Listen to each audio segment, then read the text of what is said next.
Hello Sagittarius, welcome to the ManjulaAwakening. My name is Kiana, or welcome back if you are an existing subscriber. So, give me just 2 seconds. So, this is for Sag, Sun, Moon, Rising, North Node, Venus, but definitely for any of your 9th house placements. I'm sitting here, no intentions on recording, no intentions of going live. Just sitting here in my thoughts, doing, got a book here, get my cards here, and then I guess an affirmation book playing in the background. And, I'm just in my zone. And this is what drops in.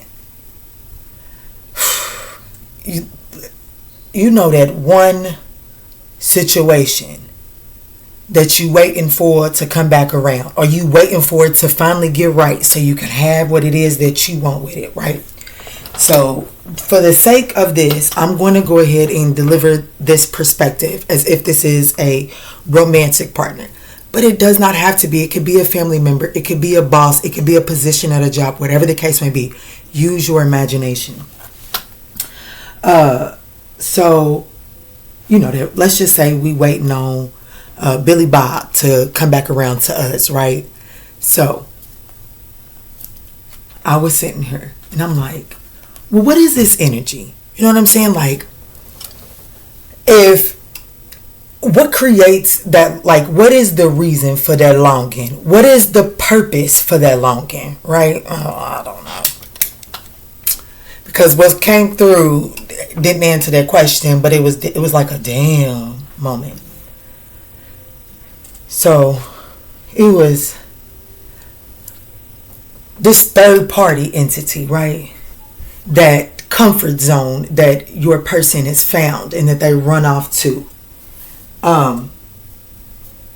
There's a lesson in that situation for them. Just like there was a lesson in your connection with this person, right? Look at my eye, I've been reading. Yeah, forgive it.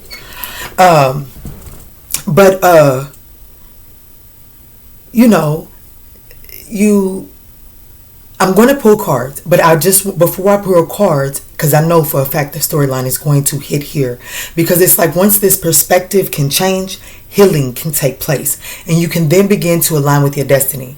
But you met somebody, and in the moment, whatever was going on with you, 9 times out of 10, lowered your vibrations.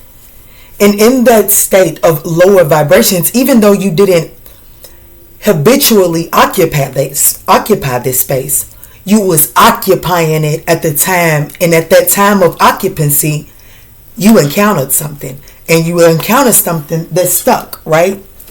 I'm rubber, you're glue. What bounces off of me and sticks to you, right? You caught some shit that bounced off somebody else, and it got stuck to you because of the frequency that you was occupying. So now it's like, no matter how much y'all try, y'all can't get on the same accords. Well, I just explained to you why you cannot get on the same accords, right? But it's like there's a constant pull down. There's a constant pull down to try to grasp this. And when the image that dropped in my head before I started recording was, it's like Sagittarius jumps down. Take my hand. Take my hand.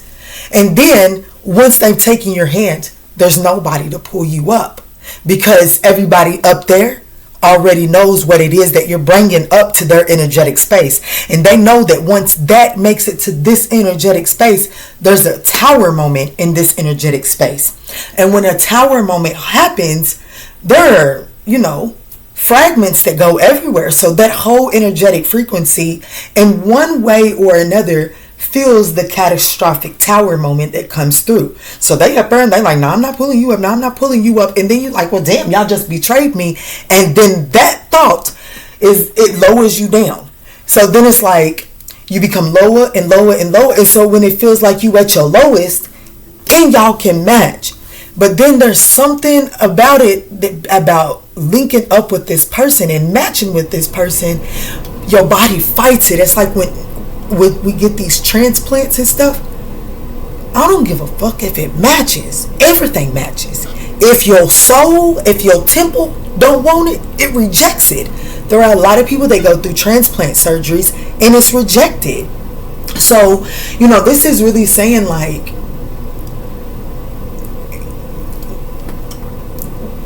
if you want this person to come back around, the best thing that you can do is, one, let it go.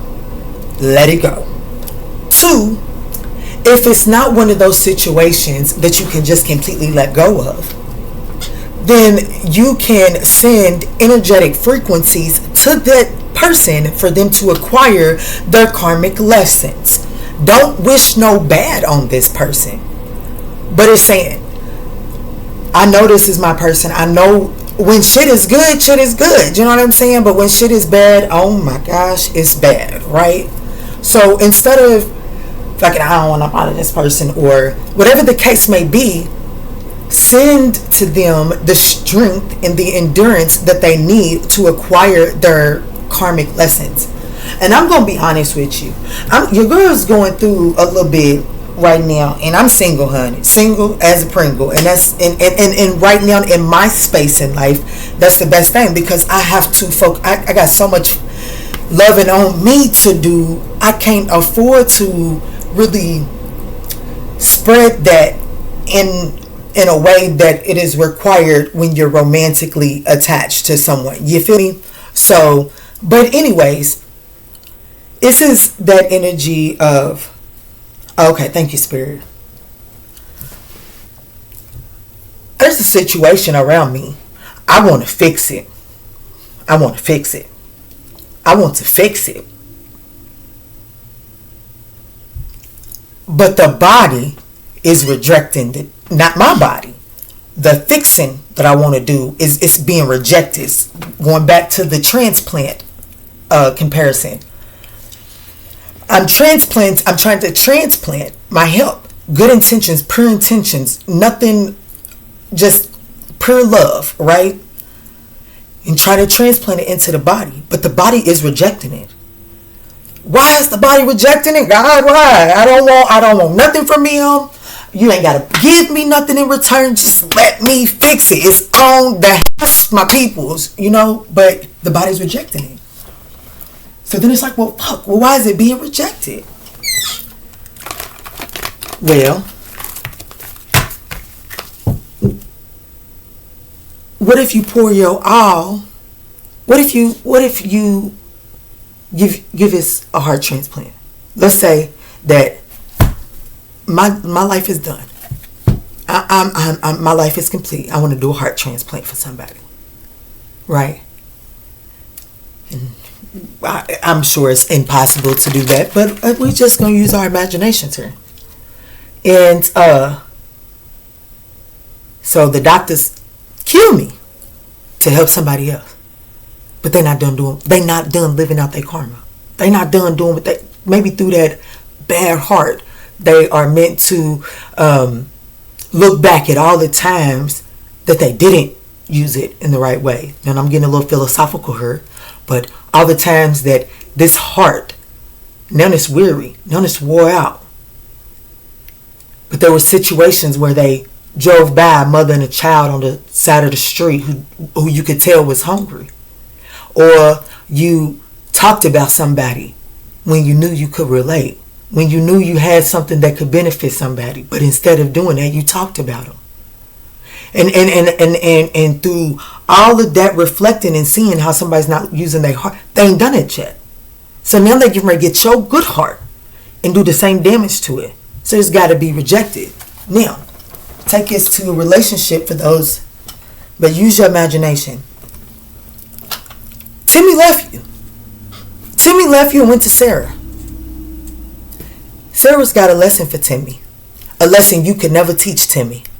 And a lesson that if Timmy don't catch, Timmy can never be the person that if that person is your person, he can never truly step into those shoes until he's learned that lesson. And so by trying to beat Sarah up and cuss Sarah out and stalk Sarah on Facebook and cuss Timmy out and blame Sarah for Timmy leaving you, and the bullshit that we do in them toxic ass relationships, you pushing little Timmy's lesson out. So instead, you want me to tell you the best thing that you can do in that situation? Give your blessings. Give your blessings. If you don't give your blessings, he ain't getting ready to learn that lesson. Give your blessings. Because at the end of the day, you don't align with the karmic lesson that Timmy is meant to learn. You don't align to that, and be thankful for that. Because even in Sarah being the teacher of giving little Timmy the lesson that he needs, Sarah got to encounter some karma for that as well. You see what I'm saying? You see what I'm saying? So that's because they're not conscious enough to know what's going on out here. You know what I'm saying? You got to let the wind blow it. You got to let the wind blow it. That's what caught my eye. You gotta let them go with the wind, because that's where the growing takes place for that person. Just like there's some growing that you're in the process of doing that little Timmy been holding you back from. We're 11 minutes in, but let me see. I might timestamp it, but that's worth. I felt like that was worth. It was hold on. Let me record this. Surrender to the wisdom of your body and surrender frustration. And look at how it just seems like she just going with the wind. How the wind's just blowing her in the flowers. Just both of them. Well, this one I pulled out is beforehand. And then this is what actually hit the table. Surrender to the wisdom of your body. So I definitely feel like there's something significant there. And then now I was also... it says, listen to your body's messages about a person or a situation. If you feel physically drained or uncomfortable, be cautious. If you are energized and happy, move forward. This came out. Destiny. And that's when I was like, okay.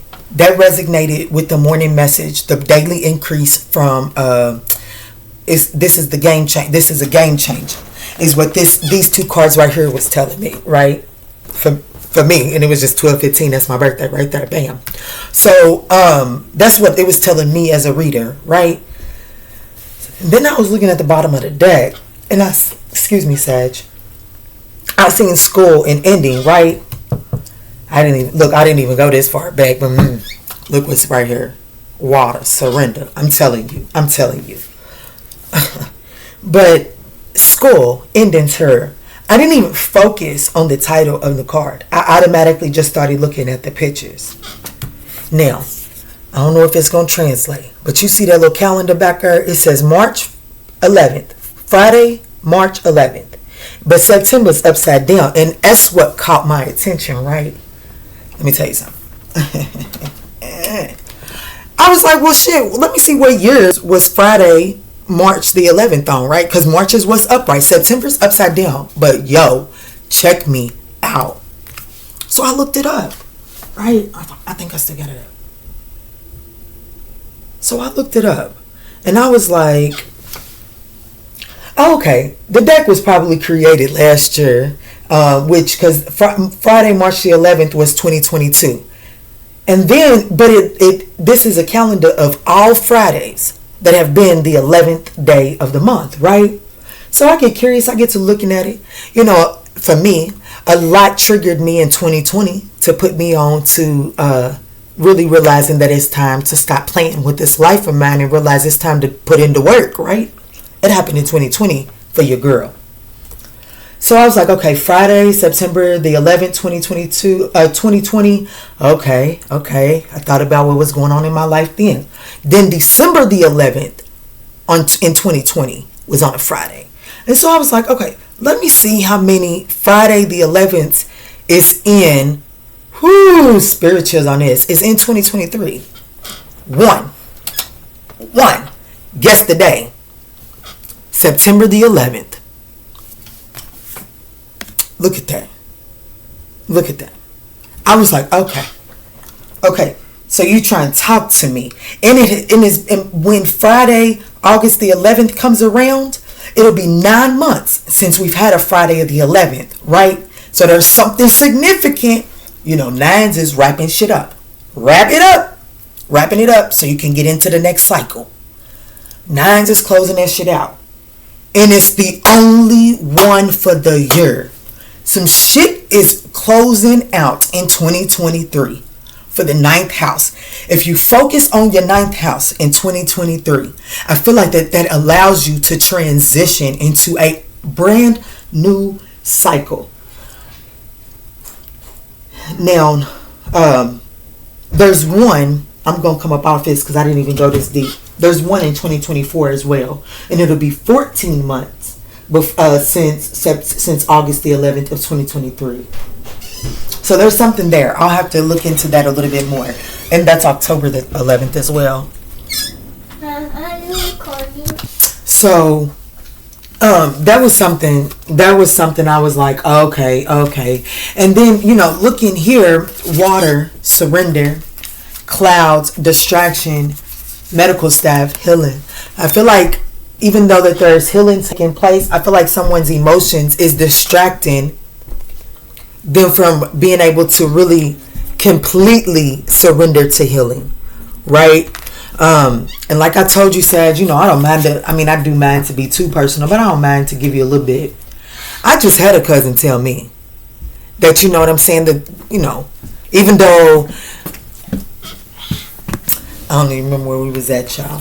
But I feel like that there is some emotions that are distracting you from going through this emotional healing, right? So I just had a cousin tell me the other day that I was holding on to some anger, you know what I'm saying? And the whole time I'm not even realizing, like, I'm not even thinking about, like, of course I'm like, it shit burns me up what y'all out here doing or whatever the case may be, but I'm not even thinking, hold on, is there anything underneath this? Is this just the current situation? Or is there something else that is tagging along and increasing your reaction and your feelings here, right? My cousin gave me that wake up call the other day. Because when he said that, I told you I automatically wanted to be like, but then Spirit was like, girl, don't you waste your on telling that lie. And so, there was some shit. You know what I'm saying? Yeah, it doesn't change the fact that the way that things are playing out right now, it bothers me. But it bothers me on top of other things.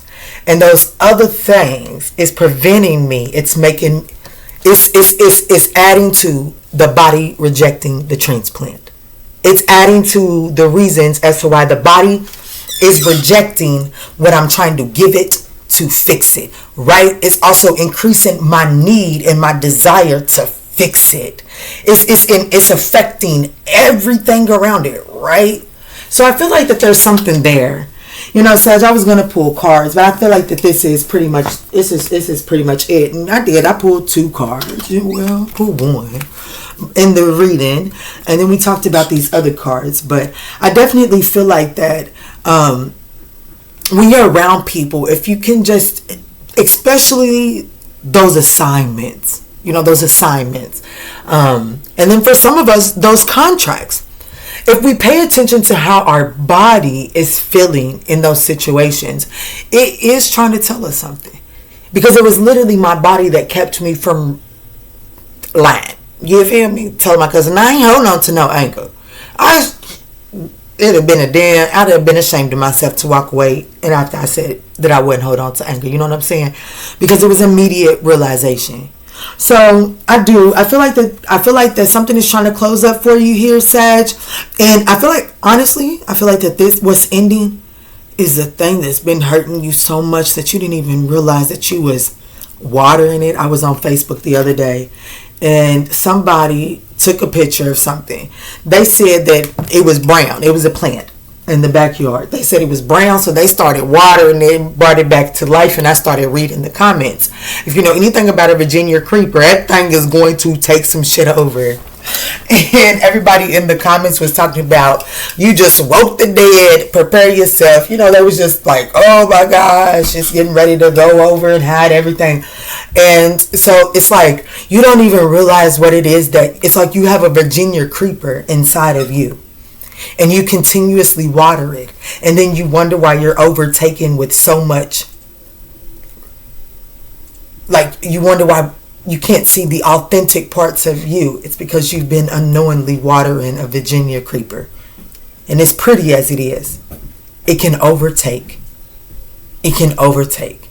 And it takes a long time to clean up the work of a Virginia creeper. You know what I'm saying, Sag? So I'm going to leave this here. I pray that it helped you. I can't wait to watch the playback here.